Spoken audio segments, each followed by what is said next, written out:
And this time we'll begin with Brother Arvind from Houston, and then we'll move on to Sister Akanksha from New Orleans, and then finally we'll go to Sister Poonam from Dallas, who will be signing on anytime. So with that being said, I think let's begin with the 3 ohms. So Brother Arvind, do you want to lead us through it? Om.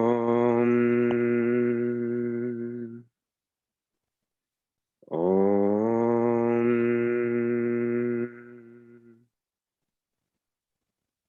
Om.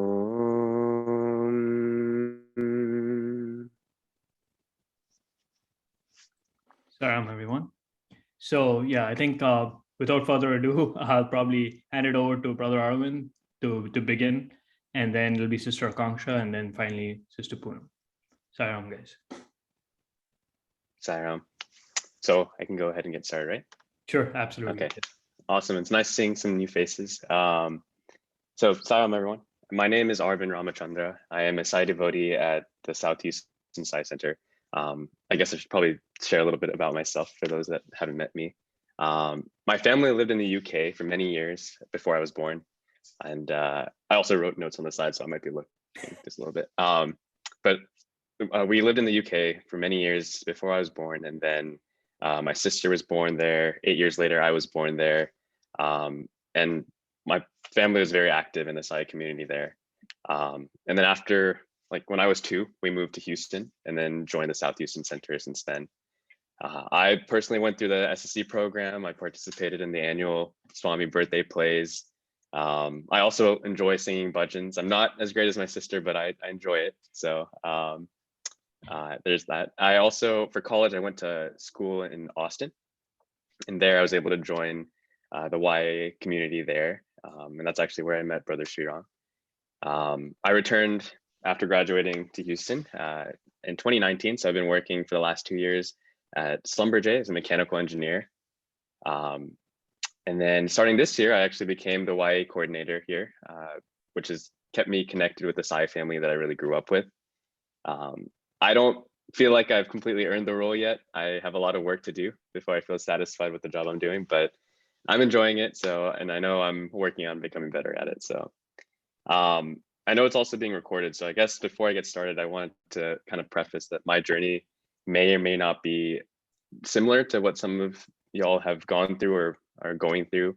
But I certainly don't intend to offend anyone based on my opinions or, feelings that I share. I also really believe in the power of vulnerability. So I decided to share something about my life that's a little bit more personal. And it kind of defines my journey spiritually. So let me go ahead and get started. So when I think about Sinai, this entire week I've been thinking about it and how I connected with Swami. The first thing that comes to mind is I was born into a Sai family, right? As a kid, like I said, I attended Sai Center, sang bhajans, took on many roles in the plays. And that was like what was normal, what was expected as part of my life, right? And I really enjoyed it. I got so much joy out of it. But here's the thing about saying that you're born into like a blank family, right? You're born into a Hindu family, or born into a Christian family or Muslim family, right? That certainly gives you an idea of what your environment was, right? When you grew up and like what your upbringing was like. But I also personally feel like there comes a time as you mature where you have to decide and determine how you want to define yourself. And you kind of have to decide for yourself, like, what do you believe is right and true, right? And that's like the maturity phase, right? For me, this wasn't like one single moment that I could just pinpoint. It was just several years of situations where I just had to rely on Swami and his message to get me through whatever I was going through. I guess for those of us that went through the SSC program, we learned about the 5 universal values, right? There's love, truth, peace, right conduct, and nonviolence. We all learned how important it was to see the unity between faiths that were different from ours. We learned how to express gratitude for what we have and recognize that service to man is really service to God, right? And that we should put service above anything else. So I guess just in preparation for talking today, like I was asking myself, like, what connects me to Swami, right? And kind of comes down to a mixture between the love that I feel from the Sai community, as well as Swami's message. So I said I was born in the UK, but I grew up in the US. And so growing up in the US, many of us have interacted with friends of different faiths. And the majority, at least for my friends, are not Sai devotees. And so as we grow older, we start to question as a society, like, what is right? Right? Like, what if I'm wrong in what I believe, or what if someone else is correct in what they believe? And I personally too have questioned that, right? It starts to make your mind go adrift with all those what ifs. But the thing that grounded me was Swami's message. The love that's like behind every word that he says, the open-mindedness that he encourages between faiths, you know, the way he shows that we're all united. The phrase, like, you know, we're all brothers and sisters in this world, like the welcoming of singing devotional songs that are based on different deities and gods and goddesses. And the most important of all to me was how we define the character we should strive to embody, right? So a quick story, like my mom used to tell me that her father, when she was younger, would tell her, no matter what you go through in life, you should always have good character, right? And for some reason, that was the message that was sent to me or passed on to me, and it just stuck. Like, that's just something I can't get out of my mind. And so based on that, one of my favorite quotes by Swami, it ends with, the end of education is character. And like the way I personally like interpret that is, at the end of everything that you learn in life, the journeys that you go through, you would have built upon and refined your character, right? A quick side story on that. Actually, when I graduated from the SSC program, we all had to give a quick little speech about like what the program meant to us, right? And in that speech, I said the same thing about like how this quote just was so meaningful and powerful to me. At the very end, they were just handing out like gifts of posters of quotes on them. But those posters were upside down in a just randomized order, right? And I think I was one of the first to present. So I noticed, I think it was Madhu Auntie, like took one of the posters just out of the blue and handed it to me because it was upside down. And I flip it over after speaking, and it's literally the same quote of, the end of education is character. And I was just kind of just shook. And still to this day, it's kind of just a mystery how it worked out like that. But all of this, even like Swami's life, as he puts it, was his message, right? And while I might not be able to tell my Christian, Hindu, Muslim, or other friends who is right, I have strength and confidence in myself that I can't go wrong embracing a loving and selfless message such as this, right? And that's where like I said, I feel that strength and confidence in Swami. And that's what really connects me to Swami. So, I mean, I've been in situations where I've had to control my natural reaction to be angry, you know, and then I've even like started to develop to the point where like I'm trying to like have my natural reaction. If I see someone, I just want to be able to help that person. Like, it shouldn't be a, how much should I go help? Should I? No, it should be like a, you know, I'm not there yet, but I'm working on it, you know. So Swami's messages have really guided me to realize like the spirituality within myself and everyone around me. I've had so many conversations with like my friends, you know, that are Muslim and Christian, mainly because we're really curious to learn from each other, right? And one of those things is like when we talk about it, we try to figure out like what are those similarities that we share, right? Because for me, one thing I believe is like the message really is the same. And to me, I kind of believe that it's in different languages, under different contexts, under different faiths. And it's very, very neat when you do connect with someone that had a completely different upbringing. The second part of that discussion though is also figuring out the differences, right? And there's actually a lot of value in like having those conversations, because what you might not have learned is one way that you can grow, right? And I feel like there's just gaps that are missing maybe in our path, but then you have those conversations, you're like, wow, that's actually very neat perspective on life, right? So for me, unity of faiths has been a big message that I really sought to like understand, right? At Center, you know, we've learned bhajans that have beautiful Islamic Christian meanings, right? In SSC, there's even a year where you're taught, right, the history of different faiths and what is significant to each one of them, and what makes them unique and beautiful, right? I came to realize though, and this is something I just really believe in, I think the biggest downfall for Sai devotees is is hearing Swami's message and then not acting to put it into practice. I'm not saying this to out some other side devotee. I'm saying this because this is like what I've fallen prey to from time to time, right? Like, and so I'm not perfect. I know that. I strive not to be a hypocrite in that, though. That's like the one thing that really matters to me, right? Like, we can go to center, and we can learn one thing, we can nod our heads, but if we come back home and act in a completely different way, then like, what is the purpose, right? I personally think that practicing Swami's message isn't a part-time job. We can't be a pure heart and mind and center, where it's really easy to be of that nature when you're surrounded by like-minded people, right? But then when you come home, like, the real question that I ask myself is like, am I actually taking that message and like putting it into practice? And then sometimes I see that with like my brothers and sisters, like I question that too, right? Like, are we really taking his message? Because like I said, like, that's how I feel connected to Swami, right? And so when I do come home, I don't follow through and have that, unity in thought, word, and deed, right? Then I feel that disconnect and I feel guilty, right? So I think, like, one thing I know, like, I won't really go deep into it, but like, I know there's like the topic of like Hindus and Muslims and the relationships between them over several generations, right? And it's a very interesting like topic, because like, as Sai devotees, like, you would expect, like, anyone that's a Sai devotee should think one right way, right? But it's not as easy as that sometimes, right? And it's very eye-opening, I think, just to be real about that sometimes. I'm also, I guess that's one thing I should add, is like, if you talk to me, I'm pretty open, I'm pretty like real, like get to the point.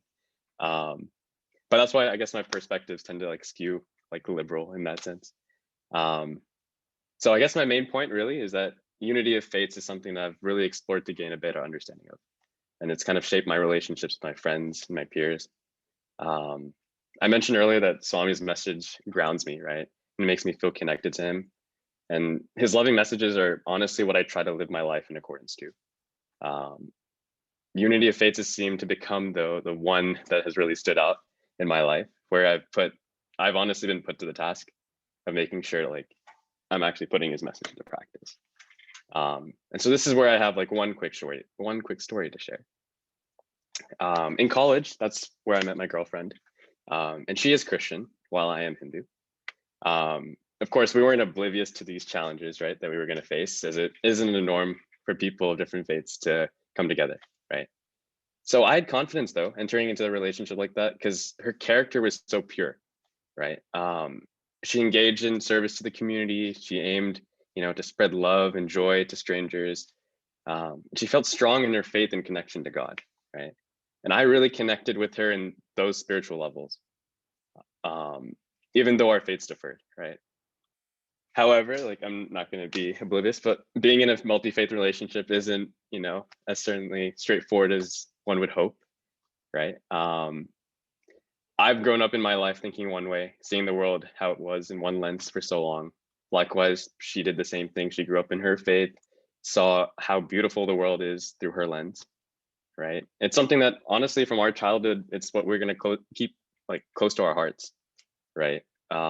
And I would say it's what molded us into who we are today. So as for my faith in my life and figuring out how to navigate this relationship, I personally clinged on to every word I got from Swami and his message on love and unity. I knew that I should always love selflessly. I knew I should actively seek to learn her Christian beliefs and support her in that however I could, right? It has probably been like the biggest test for me in my life, because I said it not too long ago, right? We shouldn't nod our heads about unity of faiths in center, but then be like closed-minded in reality, right? And I caught myself, because it's a weird feeling thinking you're open-minded, but then realizing you're 90% open-minded and 10% not so much, right? I guess that's a topic for another discussion, but for me, like, figuring out how to get rid of that 10% is how my mind will grow, and how I'll actually be able to grow spiritually and connect with Swami on a different level and a more advanced level, right? I thought about how, Swami taught us these, universal values, because it in some way is really a universal language, right? That connects us beyond borders, cultures, languages, and faiths, right? I think that's just very neat, right? And so those are the values that I honestly saw in her character, right? I certainly realized that like, there were so many ways for my mind to grow and like learn spiritually from her that I didn't recognize the value of such a relationship when I first started, right? Likewise, she also like sought to understand my beliefs and my values and understand like what Sai Center means and like what it means to me. So while we might be different, it's her character that I enjoy being around. And it's her character that I enjoy being around the most because like Swami's message, it helps guide me towards refining my own character and values for the better, right? So to me, this is one example of how the end of education is character, right? Like I feel like all our journeys are unique and different from one another. And honestly, I feel like it's specialized for each individual, right? Because I think Swami thinks each of our journeys will give us the best opportunities to learn and grow in a way that's most relevant to us, right? That's why I feel like our challenges might be different from person to person, right? And that's why I feel like this one specifically, when it comes to unity of faith, was my challenge to take on, right? So kind of connecting it, like how do I feel connected to Swami? I really do believe everything happens for a reason. And for both of us, the journey of growing spiritually hasn't been easy, but it's been very eye-opening and powerful. It's a journey that makes me feel closer to Swami every day. And I think that's the most surprising thing, especially when you have people like multi-faiths having those discussions. You would assume that you get driven away from God or your alignment. And honestly, I think that's because it's been such a healthy relationship and like the conversations have always been open and like that. Like I really do feel closer to Swami every day. I'm also pretty like realistic. So I understand like, some things might not work out, some things could work out, right? But I know that no matter what happens at the end of it all, right? I'm holding on to Swami's message and I'm growing to become a better person day by day, right? And I'm learning and experiencing that in a way that many people are never going to get the opportunity to do, let alone give themselves the opportunity to do, right? I think it's Swami's way of putting my values and beliefs to the test, right? And so far, I've learned so much that I only hope it continues to shape my values and beliefs and strengthen my connection with him. I'm honestly just thankful that Swami gave me this opportunity to share with you all. I'm on the same spiritual journey as you all, so I love that we share what we learned because I honestly find so much value in these conversations. While all relationships have like their challenges, like I'm grateful that I have Swami guiding me around every corner, and I'll continue to strive to embody his message. I'm not perfect, I know that. And like, I don't like talking and preaching as if, oh, I do this and that. No, like I'm working on it, right? I think when it comes to expressing gratitude though, the way I see it, the best way to show our appreciation of Swami is to actively try to put his message into practice. And I think I really think like we wouldn't do his message, his life justice if we only recited it and didn't actually push ourselves towards enforcing it, right? And I think that's like what, strengthens our connection with him. So just kind of wrapping it up, like I'm just sharing my story today, but this is really just a progress update because I know my journey is really long and I have a lot more to learn. And one thing about me is I love philosophical and spiritual discussions and conversations. So like, I very much appreciate you guys letting me share my story as well as listening to all yours as well. So thank you, Sayam. Hey, Sam, man. No, I really enjoyed it, dude. I mean, as ever, I think all the whys keep it real, and you've kept it as expected, pretty real. What was surprising to me was someone like you saying that, despite what one would presume growing up in a pretty broad-minded kind of setting in one sense, and with Swami's message, which is so, like you said, unifying and broad-minded, you call yourself 90% broad-minded and 10% not. So where were the sticky points, or what were the difficult parts? Because if someone like you, with your upbringing and with the sort of environment in which you grew, struggles, then someone like me, could learn a thing or two as to where our blind spots are with respect to unity of faith, especially given that you've had the chance to have a, a relationship wherein if someone's of a different faith, and just growing up and growing together, which has been a very, very nice part of your journey. So something that we could learn and take, So I can only speak, I guess, personally, but the reason I kind of say 90% open-minded is because, like you said, Sai Center honestly teaches you to be so open-minded, and that's something that I valued so much, right? I think the second half of it is really, it comes down to like your interaction with other people, right? And like the level of that interaction, right? If we're constantly surrounded, like I said, by like-minded people, right? We'll agree on one thing, right? But then where is that like bridge to actually putting into practice, right? So if you do start having these conversations with people that are different, you'll start to realize, oh, like I strongly align with this side, but it's okay, like that they believe something completely different, right? As for, I think, just relationships, I think personally speaking, I think it allowed me to honestly pursue a relationship like this and feel something that I guess I never thought you could, when like in one way, I guess society has it where like you and your partner are the same faith, right? And obviously it makes things easier in that sense, but also like you won't, like I didn't realize like the value like that makes such a relationship so special, right? As far as I don't know if pain points is the right term, but it's also like maybe it's more of like my self-ignorance, where I kind of thought that I was open-minded in every way, right? Until the point of like where you realize like, wow, things really are different. Like, are you actually like open-minded? And you start to question yourself, and like, and it's okay, like if you're at that point, like still working on it, right? I think that's where like I kind of broke it down to 90 and 10. I don't think it might not be true for everyone, but I think it's just like the degree of your interaction with people that are different than you. And I think that's always like a healthy thing, whether that relationship is a peer or friend or anything like that.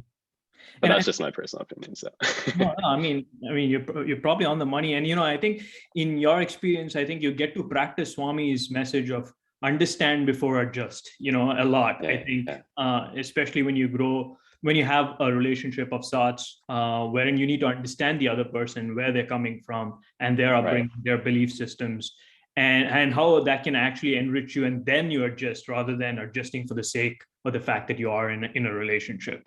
I think you're lucky enough in that sense to daily practice that aspect, what Swami has to say. I think that's the beauty, right? I think it's the sound bites of Swami are always nice to hear. But where the rubber hits the road is when you put it into practice. And for someone like you to kind of let us know that there are even blind spots for someone like you. I think just for me is, again, how much do I truly interact? I talk about serving the society. We live in a pretty multicultural society out here, and how much do I truly put myself out there? How much do I actually walk across the bridge and the divide, in one sense, or the gap, forget even the divide, but the gap, and actually make an earnest attempt to reach out and interact, is a question that I ponder over. I pay lip service from time to time, but do I truly entrench myself on a consistent basis is again a question for me to ponder over, honestly, from what you've said. No, so thank you so much, my man. Thank you as well. Sorry. Yeah, so with that, we can kind of, if anyone has any questions for Brother Arvind or any comments, feel free to share them at this point.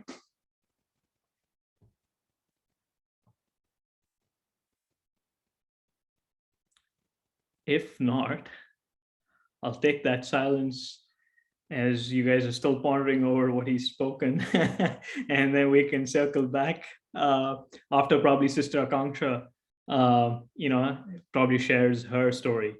So Sister Akanksha, the floor is all yours, and feel free to introduce yourself, and of course your story is something we're eagerly awaiting. Sairam. Thank you. Om Shri Sairam. Before starting, I would like to offer my humble and most reverential pranams at Bhagwan's lotus feet. I hope Swami speaks through me, and dear brothers and sisters of Sai family, loving Sai Ram to all of you all. So a bit about me, I am Akanksha. I moved to New Orleans in January of 2021. Before that, I was in India. I was working in India. I got married and moved to New Orleans. And about my relationship with Swami, I was lucky to be born in a I'm the fourth generation devotee of Bhagwan. So right from the time I have opened my eyes, the only God I have known is Swami. And that's why it was very easy to connect with him at a physical level when I moved to Puttaparthi for studying over there in his school. So I had the opportunity of studying in Sri Sathya Sai school at Puttaparthi. And when Brother Sri Ram approached me and told me that, we have this session, would you like to be a part of it? Initially, I was very hesitant because I didn't know what to expect, honestly.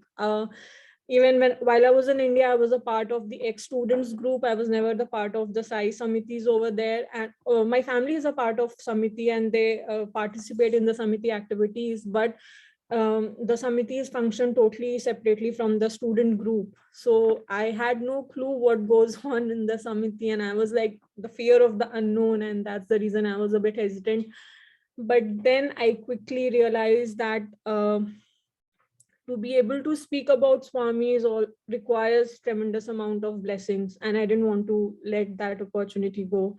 So I would like to express my gratitude for this opportunity. And the title says My Sai and I. So I'm going to recollect some of my fondest memories from the time when I was at Puttaparthi with Bhagwan. And I hope I don't bore you out. Don't bore you guys out with the thing. So I'll start with a very funny incident. So basically, when you are a student at Puttaparthi, what happens is there's a boys' school, there's a girls' school. Boys get a lot of chances to go in front of Swami. They go for, the main difference is they go for darshan every day, while the girls' schools, they go for darshan only on Thursdays and Sundays. So we get, 2 days out of a week, and they get 7 on 7 days in a week to see Swami. So we used to get less opportunities to talk to him or to ask him for permission. So boys used to go for silly things like, Swami, should I be a part of cricket group or football group?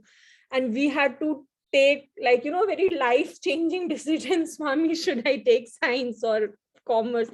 So we never had that kind of closeness what the boys had. So this was a lingering thing all the time. Why do they get more? My counterparts, if I'm in 9th standard, why are the boys of 9th standard getting more chances than I am? So this was the thing. And I was in 8th standard, we were just thinking about it. And Swami randomly decides to come to school. Swami comes, it was in 2003. He comes to school. His car enters the lobby. This is after the Swami's hip accident that had happened, after which Swami could not walk as freely as he used to before that. So his car entered the lobby and he looked at our side and he's like, believe in Satya Sai. Satya Sai can guide you without any physical proximity. Sai is always there with you. So our vice principal, she's like, she didn't know why Swami is saying, out of the blue, Swami comes to school, Swami is telling you, believe in Satya Sai. Of course, everybody, all the teachers who are there in school, they are, serving because of Sai. So Swami she's like, Swami, what happened? Did we do something? Swami's like, no, Sai is with you at every moment of your life. That's all he says, and he just leaves. So that just gave, that just answered our questions. Okay, Swami is there with us. We don't need to be worried about getting so many chances with him in front of, in the mandir. There is another very funny and beautiful episode. So in India, what used to happen back in those days, we used to cover our notebooks with brown paper. So these incidents are going to be very, some of you might think that these are very silly incidents, but this is what happened with us when I stayed there. So I just wanted to share something very personal because it's my Sai and I. So it's my journey with Sai that I wanted to share. So in India, we used to cover these notebooks with brown paper and put name labels on top of that. So it used to have your name, your class, your section, and your institute. So there was this brother, he belonged to the southern part of India. So his name was a bit lengthier.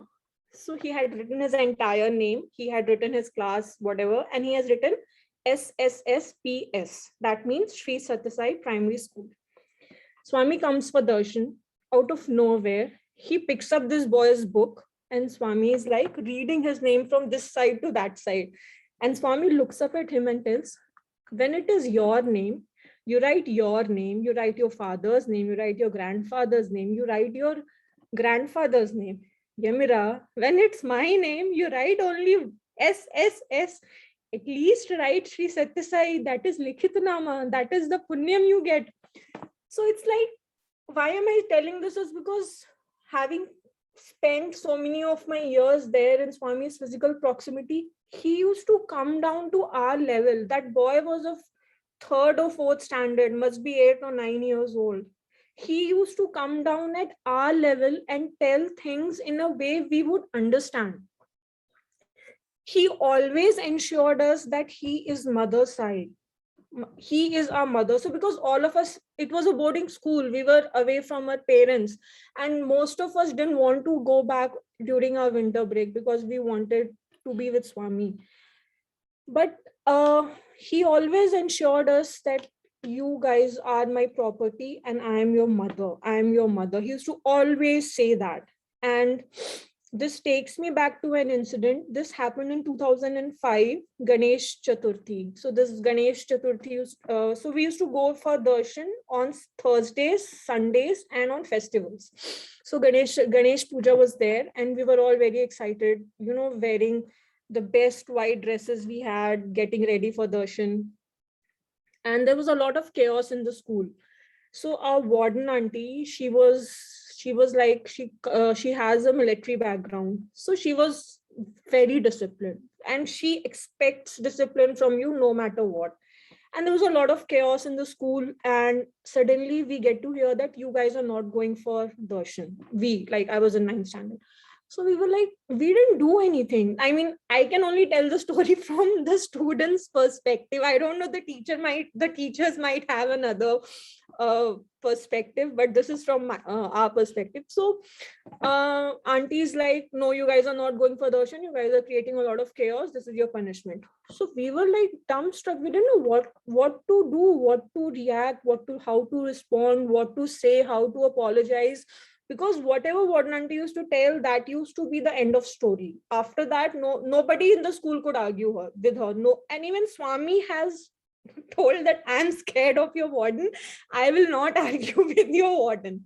So anyway, we were like crying. It was like taking away darshan from us was like taking away Wi-Fi or internet from kids these days. It was that was the impact it had on us. Anyway, we were crying. We didn't know what to do. So we started singing bhajans.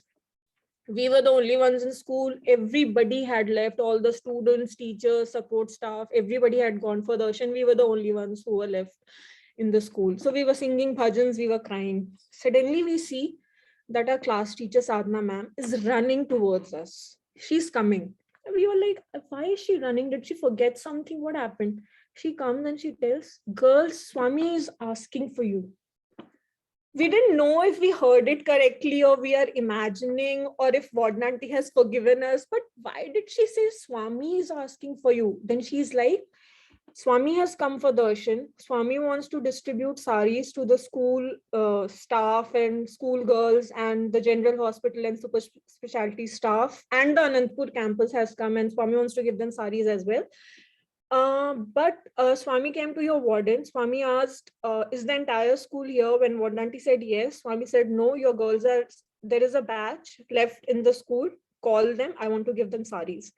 We were, I cannot express that feeling that we had at that time that, okay, Swami acknowledged that we were not wrong. He, he did just opposite of punishing us, and he invited us we ran to the mandir and we were sitting next to the interview room, and we were the only people who got saris from Swami's hand. Everybody else, like, people got and they distributed, and Swami gave us saris from his own hand. So my point here is, he is there. He is always there. He is with us, behind us, before us, right next to us. We just need to acknowledge his presence. It's like it has happened more than, more than the number of times I can count, that he has made his presence felt. Often I'm not saying like it happens to everyone, but at least it happens to me that at times I forget Swami's presence with me. I'm lost. Sometimes I stray away from what he has taught me or what he expects me to be. But I can feel that he pulls me back. Because there was an incident, I was in school, that we used to make a lot of cards for Swami. We used to make all 3D cards using all thermocol and beads and everything and take it to Swami. So it was my turn to take it to Swami. And I took it to Swami. I asked Swami, Pad Namaskar. So Swami said yes. And I could touch only Swami's left foot. And the brother who was pushing Swami's chair, he didn't realize that Swami has given his consent. He just kept pushing Swami's chair. And I could only touch Swami's left foot. I was heartbroken. I mean, the stupid monkey mind that Swami always calls it. I was not happy about what I got. I was sitting and, tormenting myself with what I had lost, that I did not get some Poon Pad Namaskar. So I was like, why did this happen to me? Why did this happen to me? I could not study that day, that evening. I could not eat that day dinner. I was like, I slept and I cried. I cried and I slept off. And I'm getting a dream. Swami is coming. I'm sitting exactly where am I sitting? Because about dreams, first I would like to tell that Swami had come to our school and Swami had told us, you don't get dreams when you want to think of Swami or when you think of Swami or when you want to see Swami. You get Swami's dreams when Swami thinks of you and Swami wants to give you darshan. So don't take my dreams, don't just think, okay, maybe I thought about Swami and I slept and that's why I have seen Swami in my dream. No, that's not true. That it doesn't work that way. So I'm getting a dream that I'm sitting exactly where I am, and Swami comes, Swami is walking, Swami comes towards me, Swami lifts his robe, Swami puts his right foot forward, Swami tells, complete your Pad Namaskar. And I'm like, thank you, Swami. And I'm like, when I wake up, before I slept, there was a knot in my stomach, that something was not right, it was not going well. But when I wake up, things were completely different. I was so at peace. So that's how he has made sure that, he is there. It's just that we need to remember that he doesn't go anywhere. He doesn't leave us. We forget about him. That's the thing constantly, even I am trying to remind myself. And that's the thing that I think it's more important now, because times are tough and it has somehow pushed us all to go back to our roots at a physical, mental, and spiritual level. So Swami has been the guiding force. Swami has been the guarding angel all through the life. And the only thing, I guess, there are so many billions of people, but why are we the only ones who get to pray to him? Because he has chosen us. It's not, anybody cannot just get up and decide, okay, I want to pray to Satya Sai Baba. No, doesn't happen. Swami has told, doesn't happen that way. He chooses his devotees. He chooses when you get to pray to him. He chooses when you get to be closer to him.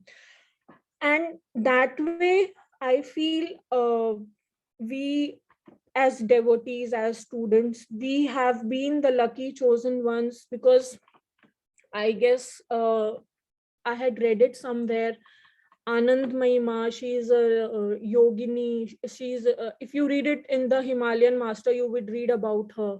So she, it's in her words that when somebody had asked about Swami, so she's like, "Ki avatar of this stature has never walked on earth, will never walk on earth. You guys are lucky."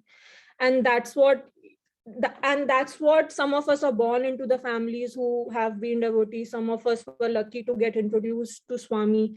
And that's the thing I want to stress upon, that we need to constantly remind ourselves that he is there, and we need to connect to him. He will give us the opportunities. He will open the door. Swami used to, it's very funny, Swami used to come to school and Swami used to always give this thing. Swami used to, at the end of every session, Swami used to tell, you can take a horse to the river. You can put the water in his mouth, but you can never make him drink the water. This is one thing that Swami always told us. And this has been imprinted, like, that he's there and we need to feel the connection. And I would just wrap it up with one more incident that comes to my mind. So this was the thing in school that, in when whoever was in 10th standard would try and get an opportunity to ask to Swami, what subject should I take in 11th? So in India, what happens is you choose your subjects in 11th, whether you want to take science, commerce, arts, humanities, whatever. So I was very sure that I wanted to take commerce, and I did not want to ask Swami, because if Swami tells something else, I did not want to disobey him, but I did not want to put myself in that condition. So I was like, no, I'm not asking him. I want to take commerce. I was very happily decided. I filled up the form with commerce and everything. My parents started pestering me that ask Swami. Nobody gets this opportunity. If you are getting the chance, ask Swami. I kept dodging the bullet, but eventually I had to give in, and I got a chance and I asked Swami. Without looking at me, Swami tells me science. So the plan I had in my mind for myself, just, it went for a toss. And Swami's like, I'm like, maybe Swami didn't realize. And imagine, I am telling, maybe Swami didn't realize who was asking. Maybe he took me for somebody else and he's telling me to take science. And I was so sure that Swami messed up. I was so sure in my head that Swami messed up and he took me for somebody else, and that's why he told science, because he didn't look at me. So what I did, my brother was studying in the boys' wing. I told my brother, see, you have to go, and because obviously I will not get another chance to ask Swami. So you go and ask Swami that which subject my sister should take. And you tell Swami, my sister is not good in chemistry, because you have to study biology, physics, and chemistry. You specifically tell Swami that she's not good at chemistry. I wrote a lengthy letter to my brother explaining him what he should ask Swami, and I was like waiting for his reply. He goes, he asks Swami, my sister, she's not good in chemistry. This is how he asked it exactly. Swami, my sister, she's not good at chemistry. What subject should she take in 11th standard? Swami is like, science. He asked again. Swami looked very sternly. Swami told how many times to tell science. And then my brother was, okay, Swami, sorry.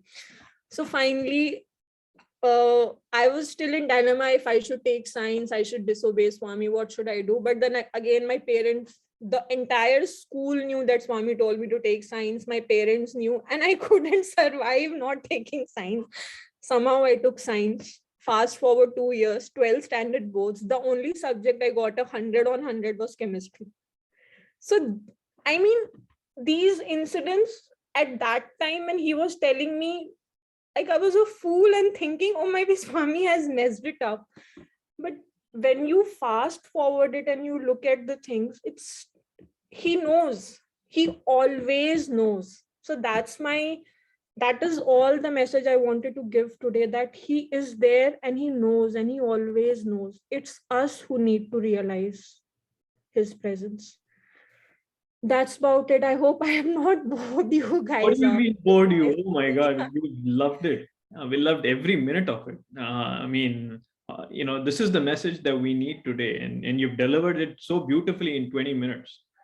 Punching, there's humor, there's simple incidents, and then you really drilled it home at the end there. No, I mean, I thoroughly loved it, and I can see Arvind's face, and he was enjoying it, and stuff. So, if anyone have any comments, any thoughts for Sister Akanksha, feel free to ask her anything that you guys want to at this point.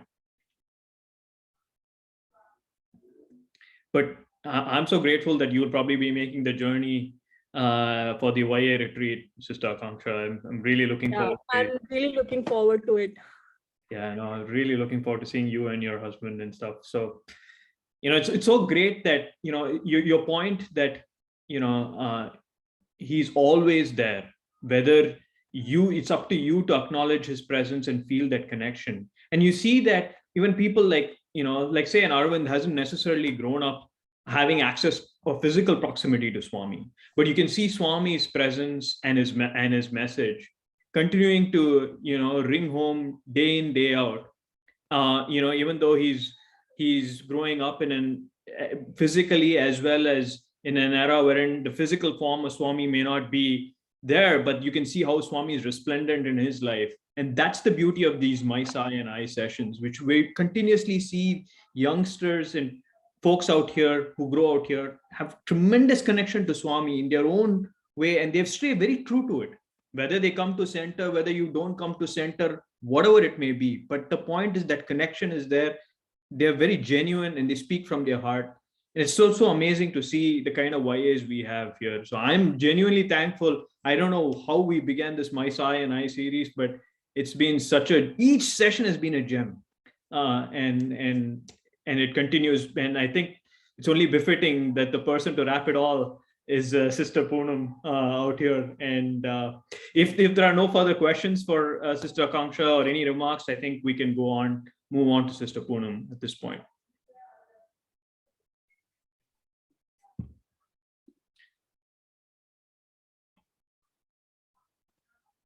Sister, yeah, Sister Nevs was just in the chat, I think, mentioning Ananda Mahima's quote that you just talked about. He's the avatar of this yuga, and there won't be another at his level. And how lucky are you guys? Yeah, how lucky are we? Really, how lucky are we to have that association? Like you said, Swami chooses, and it's to have that sort of association or some sort of even proximity to Swami, and have him and just think about him, I think is such a joy. Thank you so much, Sister Akanksha. Seriously, enjoyed it thoroughly, truly. So I think we can go on to Sister Poonam. So the floor is all yours, Poonam. Go ahead. Oh, well, thank you. Thank you all so much for this opportunity. And thank you, Shriram, so much for coordinating with me. I appreciate it. I'm sorry I joined late. The perks of working on a Saturday from the office is always you never get home. You always think you're going to get home early, and it's like, nah, you can't plan for that. So apologies for being late. But for what I heard from both of our amazing speakers today, just excellent stories and excellent reflections. And it's a pleasure and an honor to be also speaking and sharing here today with you guys. So I'm not sure if I'm going to be that entertaining to listen to, but I will give it a whirl. So Sarah, my name is Poonam.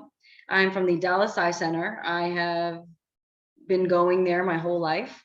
And I can't remember what group I started in. I was really tiny. So let's just assume 1A, 1B, something. Let's just assume then. All the way graduated through the entire SSE program. And now, here with the YA group, my sister is incredibly involved in the Sai Center in Houston.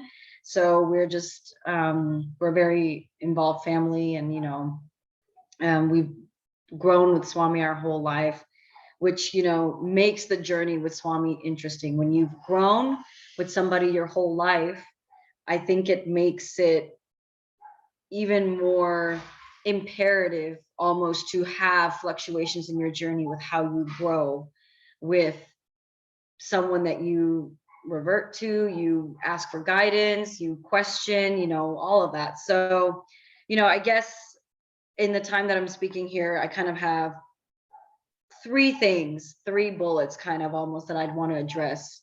And the first one kind of goes hand in hand with the second two, which is, you know, connection with Swami. How does it fluctuate? And then what does that connection look like? You know, it's been repeated multiple times that Swami always knows and Swami's always there.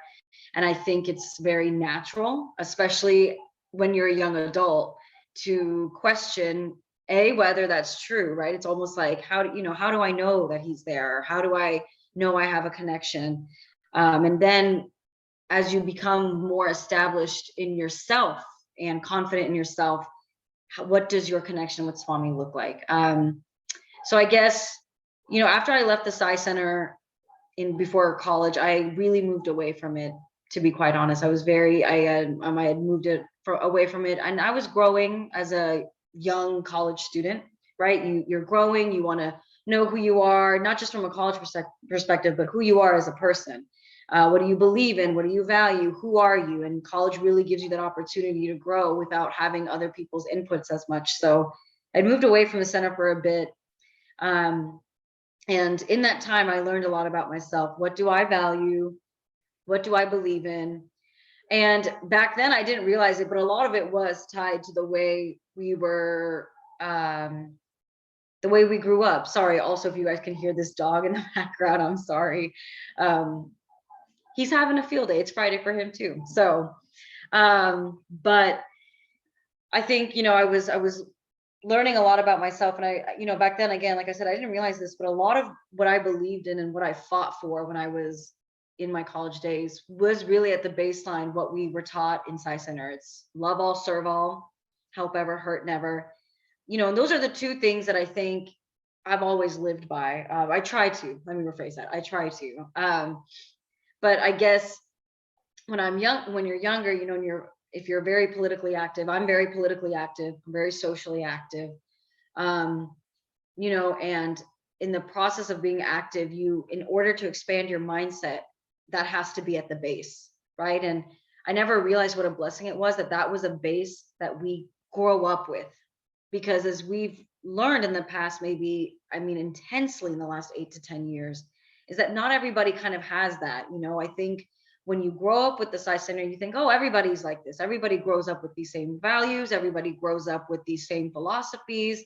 But maybe it's in a different language, or maybe it's using a different book. But, you know, everybody thinks it's the same thing, and you realize that's not necessarily true. So as I got older, that was, you know, something I really, really, really never truly showed Swami, my parents, all the timelines, I guess, in my life that allowed me to have that. What a great, great blessing that is, because I believe that if we are given such a responsibility to be those people and those messengers, like, you know, we need to, but we've also been given the privilege to grow up with that. It's our job to live by that. It's our job to show this is what we stand for by the way we live. I'm not here to preach how to live. I'm simply going to be working on being a better person today than I was yesterday, and making you, as someone who's interacting with me, feel loved by the way I talk to you, or protected by the way I listen to you, or safe by the way I don't judge you, right? And those are values that, like I said, I don't think I ever realized when I was younger how lucky I was to grow up with. And the reason I think I didn't realize it is because after I left college, this is where my faith, what I believed in, everything that I stood for was really, really tested, very tested. So after I left college, I struggled a lot with finding a job, you know, and a lot of, I think when you hear that, you're like, oh, it's just a job. Jobs don't, you know, it's just a job. You'll find one, you'll be okay. Don't worry about it. But when you're young, and if you're someone who really values putting in the work and really wants to build a career, and really, you know, and I think everybody's like this, when you can't find a job, or, you know, you don't know where you're headed after college, you're just floundering as a young 23, 22-year-old, whenever you graduate. It's like, I don't even know how to live life, but the job was supposed to be the security thing. You know, I could figure everything else out, but at least I had 8 hours where I was in a building and I didn't have to worry about how to be an adult, right? So when you don't have that, and then you're also also really struggling to know, how do I do this whole being on my own thing, right? After college, you're done. You're not a kid anymore, right? You're an adult. You need to know how to integrate yourself in life. You don't really feel that prepared. And I think, for a long time, because I had worked so hard in college and I was struggling so much, and I really, really value working. I've been working since I was 16. To me, working is not just a monetary stability thing, but it's also a sign of discipline. It's a sign of, valuing and contributing to society. It's also, to me, a very big reflection of how we were raised in the Desai Center. We pull our weight, we help each other, we make sure that we're taking care of one another, but also in the process of that, we're not here to not contribute anything to our society, right? And there was a long time where I just had so much rage and anger towards Swami. I think I was just livid. Because I felt abandoned. I felt very, very abandoned. And I felt like, in essence, you were supposed to have my back, and I don't feel that you do. And that is an awful feeling to have in general, but especially when, to me, Swami is my best friend. Yes, he's God, and yes, he's our leader and, our guidance for life values. But to me, he's my best friend. I don't, I know he's not physically standing next to me, but I can have a full-blown 2-hour conversation with air. So if you look at me in my house, I look psychotic. But to me, Swami is right here. He's listening to me, and he's like, oh man, it's like gossiping with the girls almost, except I'm talking with Swami. That's what it's like for me. And because we have that strong connection, I was like, I feel abandoned by you. You're supposed to be my best friend. You're supposed to have my back. You've always given me this guidance. I don't know what I'm doing. And you're not telling me anything. You're not giving me the sign, or you're not, I wanted it so laid out. I almost wanted it to be like a billboard. And I wanted Swami to say, Poonam, this is how you're supposed to live your life. Here's the billboard. This is this. And I was like, once I get that sign, then I'll know what I'm doing. And then when I never got the billboard, I'm like, where's my billboard? I feel very, very abandoned. And as such, right, when you have a struggle in one area of your life, it tends to trickle in others. So, my mental health was not at its best, which took a toll on my relationships with my friends and my family. I started pulling away from everybody more. And then it had this very negative cycle, right? So when one thing goes bad, it's kind of like this domino effect. And then you're looking in the beginning, you're looking for someone to blame, right? You're looking for someone to blame. And for me, it wasn't even blame. It was, you don't have my back and I don't know what I'm supposed to do. And that was it. And so, once I started teaching again, I started teaching at Collin College here in Plano, Texas. I really found my passion for what I wanted to do in life. I realized, being a teacher was what I wanted to do. I wanted to teach kids. And I taught economics, which is the most boring subject. Like, I will be the first one to say, this is the most boring subject on the planet. You're learning GDP, you're learning macro concepts, and you're like, I don't understand what any of this means. I just need to know how to pay my taxes, right? But that's what every kid is looking for in those classes. But it was a great way for me to feel, again, how do I serve what I believe in? Not necessarily realizing it's tying to Swami, but realizing what I believe in is not withholding knowledge, being the best teacher I can for my students, which was making sure they were heard.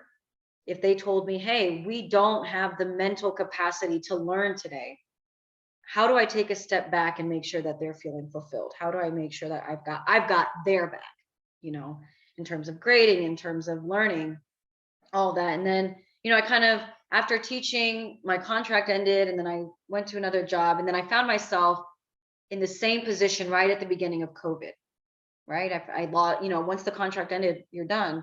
Found myself in the exact same position in the beginning of COVID. And then there's the pandemic. No one's finding a job during a pandemic. If you're let go, you're not finding a job. So then I felt betrayed again, almost like it was an interlude, right? It was an interlude where when I had a job, I didn't need to think about how I felt betrayed or my relationship with Swami. And then I found myself in the same spot. And after all the growth I had done in the last 3 years, and personally, I'd realized, did Swami really ever abandon me? Or has he given me this opportunity? And he, and at that point, again, I don't even know if it was Swami or life or whatever it is. But it was in that moment I realized, like, every opportunity that you're given, whether it's not your favorite, whether it's kind of lower on times or higher times, it's an opportunity to redefine how you're going to approach a situation. And to me, having that breakthrough, whenever you have it, is a very empowering thing. When you realize you get to take control of your own life, it's another version of the same coin of when Swami says, give me your problems. Lay your problems at my feet. I've got you, but you need to quit worrying, right? So I said, how am I going to change this? How am I going to change this? And this is when I decided to write my book. And this is when I decided to publish my book, because I said, I've got all the time in the world. If I don't do something, I'm going to go insane. And you can only watch so much Netflix, right? I finished Netflix and now I'm like, oh God, I can't do this with a whole nother television app. So I said, okay, what else can I do? How can I channel my creativity? And, I just sat and I wrote. I think I just wrote and I wrote and I wrote, and I realized this was not, these were my reflections, yes, but when you're in such a zone and in such a creative moment, those are moments in life. Those are not every life is going to be this period where you feel that life is just so effortlessly flowing from you in some way or shape or form. It was like, when I'm reflecting, I was like, it wasn't even like I was writing. I could have sworn someone else was in my body writing, helping me get all my thoughts out and helping me define who I wanted to be. And then he guided me through the book publishing process, which that is definitely a whole nother conversation for another time, because that alone is an hour and a half. But, even through that, it was amazing, because there were so many things that could have gone wrong. There's so many things that could not have gone right, and it could have hindered my dream. And yet I worried the least about it, because I knew so little. And then I accepted that I knew so little. And I said, all right, I'm going to do what I can. I'm going to, it's like, I'm going to study for this test the best that I can. But the grade is whatever happens.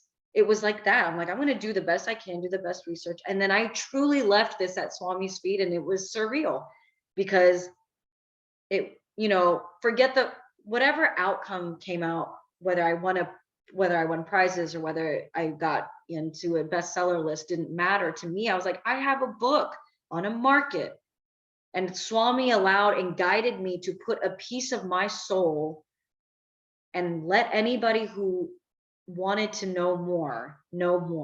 And even when I'm gone, that never leaves. And you don't realize, at the end, you don't realize how empowering that is, to have someone say, hey, like, yeah, I've kind of put you through a ringer. It's been rough. But you've learned and you've grown, and now you're able to see how you've grown. And so throughout that entire process, the second point that all trickles down to this bracket point of, connection with Swami. When we talk about my Sai and I think my Sai and I goes beyond just always thinking of, is it Swami that I'm talking to? Because sometimes your version of Sai is not Swami. You think you're moving from him, or you're like, I don't know if I believe in God, or I don't know if I'm with Swami right now, or we're not on good terms, whatever it might be. My Sai and I can be anything. My Sai and I can be figuring out how to be more open-minded in a relationship because you've cared about someone so much, or how you realize, what, turns out I'm actually pretty good at chemistry, even though Swami flat out said no, and made life kind of hard for me for 2 years. My Sai and I realized I have an aptitude for a subject that I would have never given myself a second chance to learn, right? So I think when it comes to what is our connection with God and what is our connection to my Sai and I don't think it's always going to be, oh, this is my connection with Swami. I think sometimes it's, this is my connection with learning to love myself again. Or this is my connection with learning how to be happy again. Or this is my connection with challenging myself to be a better version of myself. Or this is my connection with music, with finding peace in solitude, right? COVID was really hard. We lost members of our society, whether they're Swami devotees or not, whether you agree with them or not in what they, in their philosophy, whatever, it's a huge loss. It's a huge loss. And having a pandemic as a whole entire center to deal with is not easy, right? We're all trying to figure, like, there's no pandemic Sai Center lesson. There's no, how do we find Swami in the fact that this pandemic is just integrated itself in our lives, right? There's no lesson for that. There's no lesson in how do I continue to keep my spirituality when I'm in a constant state of panic every single day. I can't hug people. I don't know how to look at people the same. People that I thought I knew, I don't know, whatever it might be, right? So when it comes to finding our connection with God and finding our connection with my Sai and I think that the biggest takeaway that is a privilege when we get to have it is my Sai and I doesn't have to look like my Swami, because Swami comes in many shapes and many forms. It comes in the form of growth. It comes in the form of peace, learning how to be at peace with yourself and if you can sit in silence with yourself and be completely content, I don't think there's a better privilege in life. I really don't. My Sai and I is learning to forgive those who have wronged us, whatever it might be.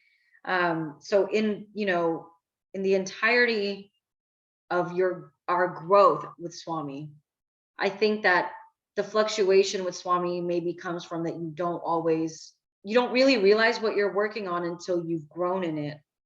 And then that's this connection you have with my Swami and I. But if you keep your faith in yourself, you, to me, are inevitably keeping faith in Swami that he does indeed have your back and always does. So that is all I've got, but I appreciate everyone listening, especially on a Friday night. I appreciate y'all listening to me ramble for however long I was, but yeah. Actually, you weren't that long at all, but oh, good. Okay.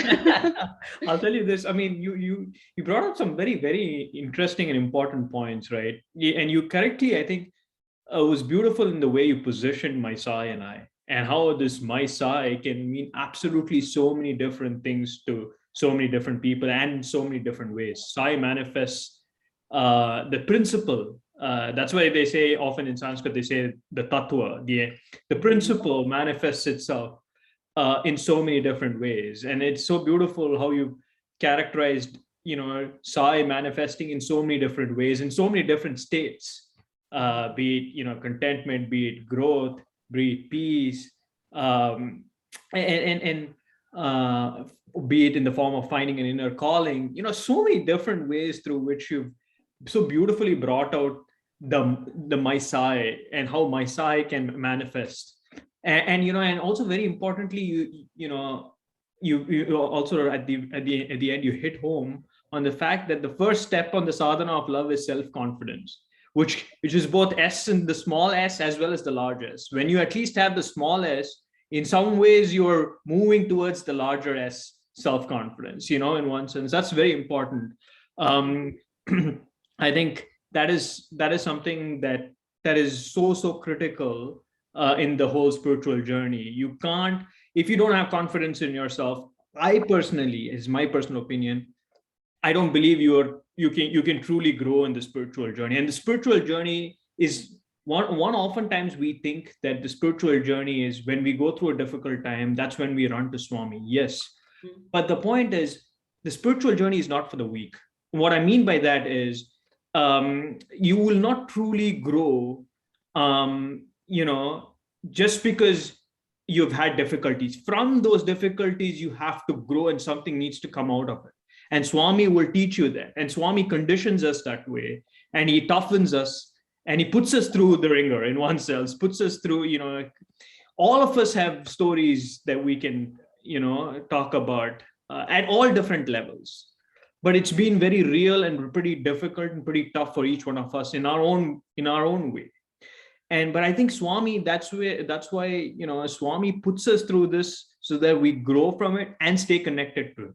You've almost said that, you said very interestingly also how, in the periods of the interludes of calmness in your life, incidentally were times when you were like, you weren't very consciously thinking of Swami, but whenever, there were these dark clouds relative, or what you may perceive to have been dark clouds, that's when Swami begins to manifest himself in one sense, right? And so that's almost like akin to, how Kunti actually says to Krishna, give me difficulties, because that's only when I think of you. But that's not just the whole part of it. Thinking is one thing, but you have to grow from it.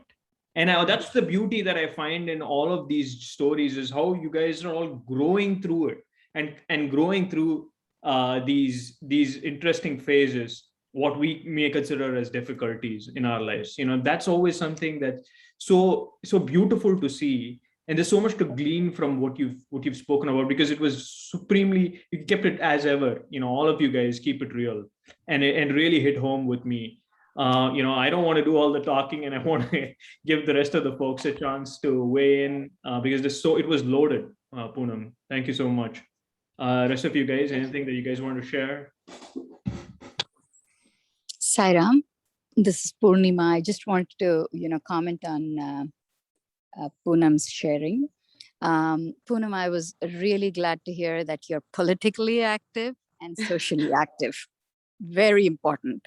And the reason why I feel that is so important is because typically, you see people who are politically active, people who are socially active, they're always there for a reason, and a reason of, trying to enrich themselves materially or, whatever.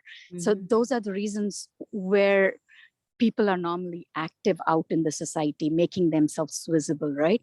And often, with things going wrong, there's so much of strife in the world, and politics is not going well in different parts of the world, not just US, not just India, not just, Afghanistan, whatever, everywhere. So I keep wondering all the time, why are good people, or, I don't want to categorize people as good or bad, but really, people who have good thoughts, feelings for others, why aren't they out there? Why aren't they, trying as hard as the people who want to enrich only themselves? So whenever I see anybody, and especially you, having grown with, Swami's teachings all through your life, to have a person like you out there in the field politically, with a book, with, social media, whatever that is, and to be very relevant. Like I'm old compared to you, so I'm not very relevant. Like I may not sound and speak and think like, the youngsters of today, but I think people like you can influence society in a very positive way. So I totally encourage you to be out there. And, name and form is not important. Very true. Name and form of Swami, we know it. It's personal to us, but that's not the important thing. Swami himself has said, right, in the Sutra Vahini, it's not the name, it's not the form, it's the essence. So take the essence out there, and good luck to you. Thank you so much, Poonima. And I agree with your sentiments. And I also understand where sometimes it's like, when you watch what's going on in the world, anywhere for that matter, again, not just the United States, like you said, not just India, anywhere, it seems there's so much strife, and you're looking at the world like, I don't understand what's happening anymore. It's like, how can there be this much bad? And especially when you grow up in the Sai Center, there's good people, and you're like, how are we not winning? How are we not winning? How are all these people who don't share the values of caring, which don't seem negotiable? Those are not negotiable values to us, right? Those are like, you cannot not care about other people. You cannot not say somebody matters more than somebody else. We don't think like that. So I understand it's hard, because it's like, it's very hard to reconcile with the fact that there are people who just, there's just a wall there, and that wall doesn't make sense to us. And I think I agree. It's sometimes really hard to be like, you just want to look at the sky, wherever you look to Swami, and be like, dude, you got to do something, because it can feel powerless. Like you don't have any power against these intense forces of sometimes just flat out evil sometimes. Not and everything. perhaps Swami is, again, we know that this is all his making, right? Everything that goes on everywhere, of course, he's party to it. He knows what's going on. So Right. I believe probably it's like, people like you should come out, he's kind of motivating you, pushing you to come out there, not just, be nice in your own small worlds. Yeah, I know. I agree. I think there are times where I think it's interesting, especially with this younger generation. It's crossed my mind that I'm like, maybe Swami has picked certain people. I think every generation has their own version of warriors. Not battling warriors, people who are going to fight to make things better, whether it be from an economic point, social point, society point. And but change is always made in steps, not feet. And sometimes it feels like every step you take forward, you take 20 steps back. But then sometimes you take a step forward and you stay there, and then you move that benchmark a little bit more. So I agree with you. And I think sometimes it's a lot sometimes where you can feel like this is too much for one person or one group of people. But I think it's also, I think it's the point of not, like you said, right? The surrender part that you talked about. I wrote my book. I don't know whether I'm going to get awards, but I'm just doing my best. That's right. The same attitude everywhere. Even if you're in the public forum, do everything, to please Swami, and, just surrender to him and let him take the results anywhere, any direction it wants, right? He knows. So yeah, with that attitude, I think you won't even have to, feel like, you're the one doing things. You're Right. alone, right? So yeah, I mean, and that's just a couple of words to encourage you. Don't feel alone, don't feel bogged down, and just be yourself, be out there. Absolutely. Thank you, Poonam. You're welcome, and very nice talk. Thank you. I think Poonam, I think that when you in talking about being out there and being vocal, right? I think you're also therefore an embodiment of aggressive goodness, almost. You know what I mean? Often good people are very passive. In the sense that they're very passive. They're good people in their own space, and but the point is, you see almost what you call as negativity or evil. They're very dynamic in one sense. They're very, man, you find the goodness in the world very passive, and the so-called negativity very dynamic. And even the Gita, Krishna talks about this dynamism of the good. And folks like you guys, like you talked about the warriors of each era of the right, always are dynamic, apart from the fact of having all of that essence in them, which is the right values and the right upbringing. But they're willing to stand up and fight for it and move that marker further down the line, in one sense. So, I truly appreciate, folks, of your breed, who are willing to put themselves out there, take a stance, and live by it, and try to push, us forward and trudge forward one step at a time. Right. That's very, very important. And you always have the Desai family to fall back on, not for anything, right? right. Absolutely. So don't worry. Anybody else want to say anything?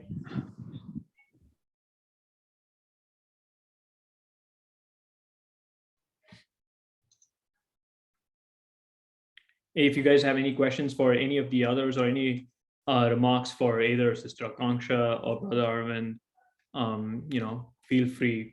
And it's so beautiful. You see, I mean, the thing is, I felt like Brother Arvind began, kind of taking Swami's message and contextualizing it through the prism of multi-faith as well as a relationship. And then we went into Sister Akanksha's story, which is, again, all those feel-good school stories. We always look back at it with such fond memories, and she kind of travels through that path.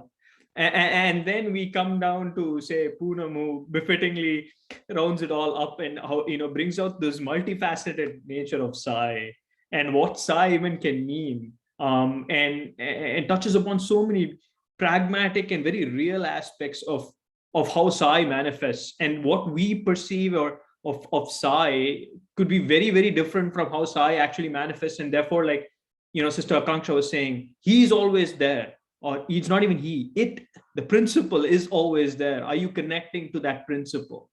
And are you, first forget connecting to it, are you able to recognize it? That is the hard part almost, right? Because we feel, like you said, we feel very easily the sense of abandonment. Dude, where the heck are you, man? I mean, like, and we feel that sense of abandonment like this, and therefore it comes down to us.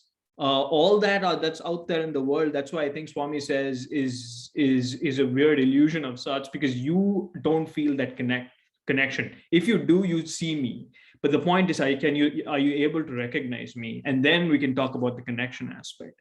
I think it was very beautiful how you guys brought out different facets of that, of recognizing Swami's presence. That was a very important thing. First recognize, then of course we can talk about the whole connection aspect. And I think that was what was the essence of today for me, was to, again, in one sense, be aware of the different multifaceted presence of this divine principle that Swami is. It was so enriching, and something that I will take away and it'll stay with me. These are the kind of sessions that really linger with you, because it's great to listen to these sessions and forget it, but the point is, like Arvind was saying, how much do we live by it? And in one sense, to live by it, you need to sit with it. It needs to percolate in you. You need to digest it and make it your own. And that's what sessions like these, help you do. And so I'm genuinely grateful to all three of you. Really, it was beautiful. Any final thoughts from anybody else? As ever, the thing with my Sai and I is, you're not judged for anything and everything you say. So the thing is, you can sound like you're rambling, but you can ramble happily away, because this is the kind of happy space. Sister Nibs, go ahead. Yeah, because you gave me the confidence that I can ramble. So that's why I, just gathered a little bit of confidence to say something. But just from speaking from personal experience, I will say that reading and, being exposed to Sai from the childhood, all of that is great, in which all of us have had it. But so you talked about self-confidence, and I want to say here that if you have not had that experience, then self-confidence is never going to come. If Sai has not put you through that rough patch in your life, which we'll forever remember, and if you have not learned that and you have realized how Sai comes through at the end of the tunnel, then you would never, once you have passed that test, then that is when you actually have the self-confidence. So for me, self-confidence is not really confidence in myself, but for me, it is the confidence that I know that, I'm going through this, but I know that he is there. Now I have that confidence. Today, I can say that I am going through this, but I know that it will come to an end, and there is a reason why I'm going through this. And this doesn't come very easily. Until unless you've really gone through that kind of experience and you've come out of it and you've realized what you went through. Like I personally had an experience that lasted like two years or so, and I came out of it. Now, whatever comes, and God knows right now, times are really, really bad. And I have 2 kids that are not vaccinated. So it's really bad out there. But right now, I can close my eyes and I can say today that I have faith that Swami will not abandon me. But that did not come in all these years, that it took really, really a hard lesson that I learned and I realized. And when you have that, and that is for life. Once you have that, I assure you, once you have reached that point, after that, no matter what in your life throws at you, you know that, at the end of it, Sai will be there waiting for you with open arms. And this is my personal experience I'm sharing with you. This is not just book talk or anything like that. But this is just so real that today I can say that that faith, if you can hold on to it, it can do miracles in your life. So Geez, all of you guys are talking like TEDx speakers, man. And you guys think that you guys ramble and all that good stuff. Oh, God. Because all of you guys are really punchy, powerful. Everyone. most of the times I just cry. If I start talking about Swami, I just end up crying. So I tried not to say a lot, because then eventually I just start crying and well up and all those things. So that's why I don't want to share a lot. But this really, this is great. Whatever you guys said was amazing. And when you speak from the heart, then even your audience also connects the same way, right? So yeah. Yeah, you can see that, the poster says storytelling models that are imprinted in the heart. That's not learned by heart, but from the heart and through the heart. And that's what you guys truly bring out in each and every session that I've seen. And you can go through the other recordings of the previous sessions. Every session, every speaker, no matter how young or how old they are in the whole spectrum of the YA world, just have some incredible experiences and very unique perspectives from their point of view and from their purview, which really enriches you. Like Brother Arvind was saying, when you truly listen to people who look at things from a different perspective, that enriches you. When it's so, at first it can be like, huh, what? I don't even see things through that way. But when you begin to see things through that way as well, in addition to how you have looked at things, I think it really enriches you to a point that you become grateful. And I'm so grateful that I have, the ability to be here, to be listening to your stories, because Sai, like you guys are saying, is talking through you to me. And I'm genuinely grateful, that I'm just a part of this in any small which way. So yeah, I think we're close to wrapping this up. Final thoughts from anybody else? Feel free to weigh in.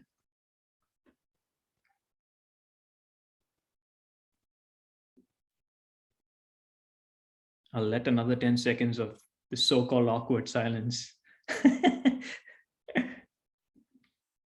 If any of you have any final thoughts, because you can see that when Sister Niv shared, she said she shared after she was thinking whether she wanted to share or not, but when she did, it was so powerful, so useful, right? And so if something's